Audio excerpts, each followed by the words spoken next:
ایک مفسر نے تو یہاں تک لکھا ہے کہ اس نے کہا گائے ذبح کر کے نا تو جتنا گائے کے اندر گوشت ہوگا نا اتنا ہی کھال کے اندر تو مجھے مال بھر کے دو گے، اتنے سکے بھر کے دو گے، اتنی اشرفیاں بھر کے دو گے تو پھر تمہیں گائے دوں گا۔ تو پھر یہ گائے انہیں ملی اور یہ گائے لے کر کے آئے۔ زیادہ سوالات نہ کرتے تو زیادہ الجھتے نہ۔ ہم بھی دین کے معاملے میں بڑے سوال جواب کرتے ہیں، اتنا سوال کریں جتنی اس کی ضرورت ہے۔ ان لوگوں نے سوالات زیادہ کیے تو پھر الجھ زیادہ گئے۔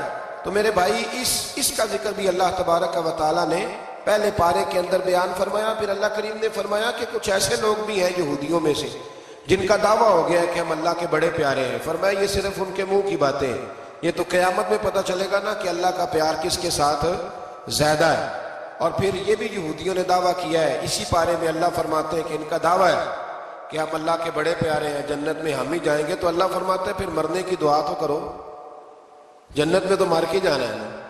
لیکن رب فرماتے ہیں یہ کبھی مرنے کی دعا نہیں کریں گے، اس لیے کہ انہیں پتہ ہے کہ ہم نے آخرت کے لیے کیا بھیجا۔ لیکن پہلا حکم آ گیا یا ایھا الذین آمنوا کہہ کے، پہلی آیت قرآن پاک پہلے سپارے میں پہلی آیت جس میں اللہ نے کہا یا ایھا الذین آمنوا، تو پہلا حکم آمنوا کہہ کے۔ آیت نمبر 104 میں جو اللہ نے حکم دیا ہے نا وہ نبی پاک کی تعظیم کا حکم ہے۔ پہلا حکم ہی اللہ نے حضور کی عزت اور ناموس کا ارشاد فرمایا۔ پہلا اس ترتیب کے لحاظ سے وہ ہوا یہ کہ جب نبی پاک کو بات ارشاد کرتے تو صحابہ کرام اٹھ کے عرض کرتے رائینا یا رسول اللہ، حضور سمجھ نہیں آئی ذرا رعایت کر دے۔ تو یہودیوں کی عبرانی زبان کے اندر نہ ذرا کھینچ کے پڑھتے تھے رائینا، تو اس کا معنی بنتا تھا معاذ اللہ اے ہمارے چرواہے، بکریاں چرانے والے کو بھی وہ رائینا کہتے تھے۔ تو جب صحابہ یہ کہنے لگے تو اللہ نے منع ہی کر دیا، فرمایا میرے محبوب کے غلاموں اس لفظ کے پیچھے چھپ کے، اس لفظ کے پیچھے چھپ کے لوگ میرے نبی کی بے ادبی کر جاتے ہیں۔ تو جس لفظ کا کوئی ایک معنی بے ادبی والا بنتا ہو وہ لفظ بھی میرے نبی کے لیے نہ کہو، لفظ وہ والے کہو جس میں کوئی بے ادبی کا معنی نکلے نہ۔ یہاں لوگوں نے بڑے بڑے لفظ نہیں بول دیے، پھر کہتے میرا مطلب یہ تھا، میرا مطلب وہ تھا، تو نے وہ لفظ بولا کیوں جس کا کوئی غلط مطلب بھی نکل سکتا تھا۔ اللہ نے فرمایا یا ایھا الذین آمنوا لا تقولوا رائینا، اے ایمان والو رائینا کہو ہی نہ۔ تو یا اللہ کیا کہیں؟ فرمایا وقولوا انظرنا، تم کہو یا رسول اللہ ایک نظر فرمائیے۔ انداز دیکھیے، انظرنا ایک نظر۔ تو ہمارے بزرگ تو پہلے بڑے پیار والوں نے کہہ دیا یا رسول اللہ انظر حالنا، کہتے کہاں سے لاتے ہو جملے؟ میں نے کہا اللہ کی کتاب سے۔ یا رسول اللہ انظر حالنا یا حبیب اللہ اسمع قال، تو تم کہو انظرنا محبوب نظر کرم کرے، واسمعوا، اور کیا ضرورت ہے دوبارہ پوچھنے کی؟ اللہ کہتا ہے پہلے ہی دھیان سے سنا کرو، پہلے ہی واسمعوا، پہلے ہی احتیاط سے سنو، وللکافرین عذاب علیم، اور کافروں کے لیے دردناک عذاب ہے۔ لیکن اسی پارے میں اللہ تبارک و تعالیٰ نے پھر اہل یہود کا ذکر کیا۔ تو یہود کہنے لگے کہ ہم حضرت ابراہیم کے ماننے والے ہیں، تو اللہ کریم نے وہ بھی ذکر کیا کہ میں نے تو ابراہیم کو آزمایا ہے، وَإِذِ ابْتَلَىٰ إِبْرَاهِيمَ رَبُّهُ بِكَلِمَاتٍ فَأَتَمَّهُنَّ، ہم نے ابراہیم کو کچھ چیزوں سے آزمایا ہے، وہ ہماری آزمائش پہ پورے اترے۔ قَالَ إِنِّي جَاعِلُكَ لِلنَّاسِ إِمَامًا، تو پھر ہم نے انہیں کہا کہ ہم آپ کو پوری دنیا کا امام بنائیں گے۔ وہ آزمائش کیا تھی؟ آگ میں جانا بھی آزمائش، بیٹے کا نہ ہونا بھی آزمائش، بیٹا ہوا تو پھر اسے وادی غیر ذی زرع میں چھوڑ کے آنا بھی آزمائش، بڑا ہوا تو پھر ذبح کرنا بھی آزمائش۔ فرمایا جہاں جہاں آزمایا ہے نا ابراہیم ہماری آزمائش میں پورے اترے۔ فرمایا تو مفت میں حضرت ابراہیم کی اولاد بنتے ہو اور ان کا نام لیتے ہو اور ان کے ساتھ اپنا تعلق بناتے ہو، دیکھو تو صحیح وہ کتنی آزمائشوں سے گزرے۔ تو اس کا بھی اللہ نے اسی میں ذکر فرمایا۔ اور پھر وہ بات کرتے تھے حضرت یعقوب کی اور حضرت اسحاق کی، تو فرمایا وہ تو ہمارے اتنے خاص بندے تھے کہ وصال کا وقت بھی انہوں نے اپنی اولادوں کو نصیحت فرمائی تھی کہ اللہ کی توحید پہ قائم رہنا، اس کا ذکر بھی اللہ نے اسی پارے میں بیان فرمایا۔ اور جو حضرت ابراہیم اور جناب اسماعیل نے کعبہ تعمیر کیا تو اس کا ذکر بھی اللہ تعالیٰ نے اسی پارے میں فرمایا۔ فرمایا جب وہ کعبہ بنا رہے تھے تو کہہ رہے تھے ربنا تقبل منا، کہہ رہے تھے اے اللہ بنا ہم نے دیا ہے پر مہربانی فرما ہم سے قبول فرما لے۔ تو جو آیہ کریمہ آخر میں عرض کرنا چاہتا ہوں اس پر بھی تھوڑی توجہ فرمائیں گے تو بات بڑی نکھر کے باہر آئے گی۔ یہ 16ویں رکوع کے اندر اللہ نے پھر یہود اور عیسائیت کا ذکر فرمایا تو اللہ کریم نے ایک بات ارشاد فرمائی۔ یہودیوں کے ہاں جب کوئی بچہ پیدا ہوتا تھا پیلے رنگ کے ساتھ اس کو رنگتے تھے، یا کوئی خاص رنگ تھا ان کا، بچہ پیدا ہوتا تو اس پر وہ رنگ چڑھاتے کہ یہ جی ہمارے مذہب کا رنگ ہے۔ ہمارے ہاں بھی رسمیں ہیں نا اپنی اپنی، معذرت اپنی اپنی نہیں ہونی چاہیے، اللہ رسول کا حکم ہونا چاہیے۔ تو یہودیوں کے ہاں بچہ پیدا ہوتا تو ایک خاص رنگ چڑھاتے، عیسائیوں کے ہاں پیدا ہوتا تو وہ بھی ایک خاص رنگ چڑھاتے۔ تو مسلمانوں کے ہاں بچے پیدا ہوئے تو انہوں نے بھی توجہ کی کہ یہ کیا ہو رہا ہے، تو رب کریم نے فرمایا صبغۃ اللہ، رنگ اللہ کا ہی ہے۔ ومن احسن من اللہ صبغہ، اور فرمایا اللہ کے رنگ سے زیادہ خوبصورت کس کا رنگ ہو سکتا ہے؟ اللہ کا رنگ کیا ہے؟ لا الہ الا اللہ محمد الرسول اللہ صلی اللہ علیہ۔ فرمایا نیلے پیلے کالے رنگ نہ چڑھاؤ، اپنے ذہن پر توحید و رسالت کا رنگ چڑھاؤ، یہ سب سے بہترین رنگ ہے۔ اگر تمہارے ذہنوں پر رب رسول کی توحید کا رنگ چڑھ گیا تو یہ وہ والا رنگ ہے، پھر تمہیں کسی اور رنگ کی طرف جانے کی ضرورت نہیں پڑے گی۔ تو فرمایا رنگ وہ پیدا کرو جو توحید کا ہے، رسالت کا ہے، اس رنگ کی توجہ کرو۔ قرآن مجید کے اس بارے میں اللہ کریم نے مختلف باتیں بیان کر کے آخری رکوع میں یہ جو رنگ کا ذکر فرمایا نا، تو یہ لگتا ہے پورے پارے کا خلاصہ ہے کہ رب کریم نے فرمایا اصل بات یہ ہے کہ تمہاری سوچوں پہ رب رسول کی توحید و رسالت کا رنگ ہونا چاہیے۔ ہر وقت بچہ پیدا ہو کوئی دنیا سے جائے تو رنگ کس کا ہونا چاہیے؟ اللہ رسول کے۔ اور فرمایا رب تمہارا وہ ہے جس نے تمہارے لیے زمین کو فرش بنایا ہے، آسمان کو چھت بنایا، اور آسمان سے پانی برسا کے تو زمین سے پھل اگائے ہیں، رزقا لکم، وہ بھی تیرے کھانے کے لیے اگائے ہیں۔ وہ جو آسمان سے بارش برسا کے زمین سے سبزہ اور پھل اگائے ہیں تو وہ بھی تیرے لیے۔ جب سارا کچھ تیرے لیے بنایا تو بھی تو عبادت کرنا اپنے رب کی، پھر کسی کو اس کا شریک نہ ٹھہرا۔ ایک چیلنج بھی کیا قرآن مجید نے اس رکوع کے اندر۔ کہا کرتے تھے مکے کے لوگ کہ آپ قرآن مجید کی آیتیں نبی کریم علیہ السلام سے کہا کرتے تھے کہ معاذ اللہ آپ خود بناتے ہیں، بنا کے لاتے ہیں۔ تو اللہ کریم نے فرمایا وَإِن كُنتُمْ فِي رَيْبٍ مِّمَّا نَزَّلْنَا عَلَىٰ عَبْدِنَا فَأْتُوا بِسُورَةٍ مِّن مِّثْلِهِ، اگر تمہیں شک ہو نا اس میں جو ہم نے بندہ خاص پہ نازل کیا ہے تو تم بھی اس جیسی ایک صورت بنا کے لاؤ۔ پڑھے لکھے تو تم بھی ہو نا، مکے میں تم بھی رہتے ہو، تو ایک صورت بنا کے لاؤ۔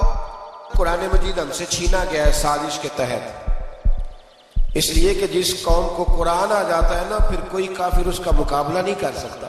دیکھیں نا اگر کافروں کے پاس جواب ہوتا قرآن پاک کا تو بدر اور احد میں نا کوئی آیت بنا کے لاتے، قرآن کے مقابلے کی تلواریں لے کے نہ آتے، ان کے پاس جواب ہی نہیں تھا۔ اور قیامت تک کسی کافر کے پاس قرآن مجید کا کوئی جواب، قرآن کا کوئی جواب، قسم اللہ کی جواب کوئی نہیں، قرآن کا اس کا کوئی جواب نہیں۔ کیا بات ہے قرآن پاک۔ وہ ایک دفعہ مسلمہ کذاب بے ایمان کہنے لگا میں نے بنا لیا قرآن پاک کا جواب، معاذ اللہ۔ جواب کیا بنایا؟ وہ سورت ہے نا القاریۃ ما القاریۃ وما ادراک ما القاریۃ، کھڑکھڑانے والی کیا ہے؟ کھڑکھڑانے والی تمہیں کیا پتا کیا ہے؟ کھڑکھڑی، قیامت کا ذکر ہے۔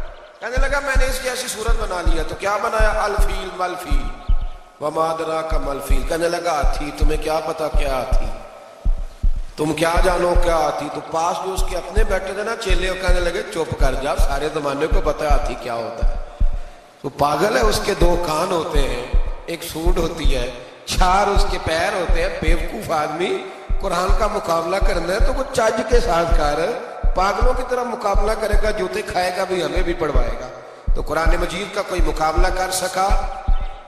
تو اس آیہ مبارکہ میں اللہ نے کافروں کو یہ کہا اگر مقابلہ نہیں کر سکتے تو پھر اللہ سے ڈرو، ورنہ دوزخ میں ڈالے جاؤ گے، وہ جس کا ایندھن آدمی اور پتھر، اور بنائی بھی کافروں کے لیے گئی ہے۔ اعدت للکافرین، جہنم کس کے لیے بنائی گئی ہے؟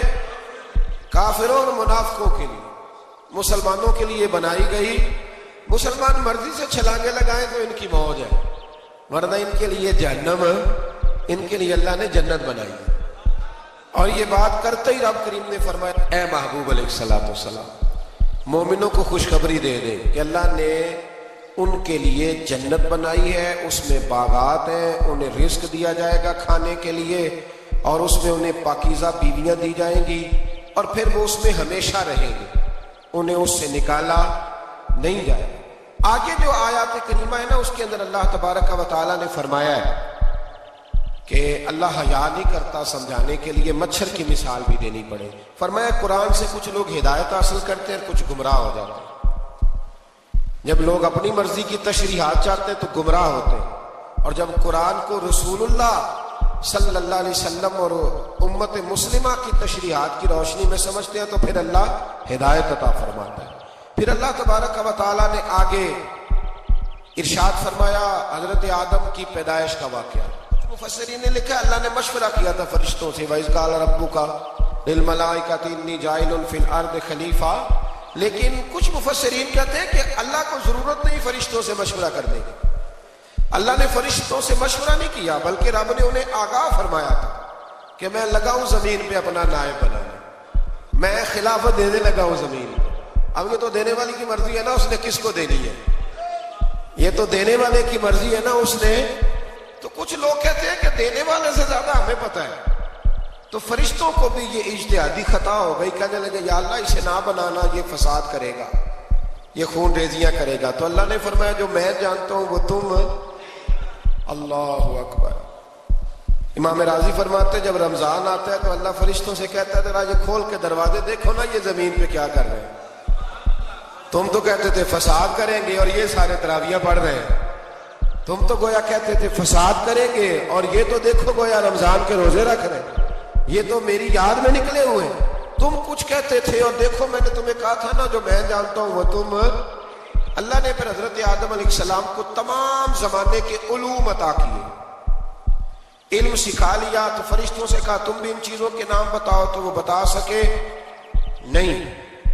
اللہ نے فرمایا اب اس طرح کرو آدم کو سجدہ کرو، سب نے سجدہ کیا سوائے وہ، کہنے لگا یا اللہ صرف تجھے ہی کرنا ہے، کرنا بھی صرف اللہ کو چاہیے، پر رب کے آگے بھی جھکنا چاہیے، اور جس کے سامنے رب جھکائے نا وہاں بھی۔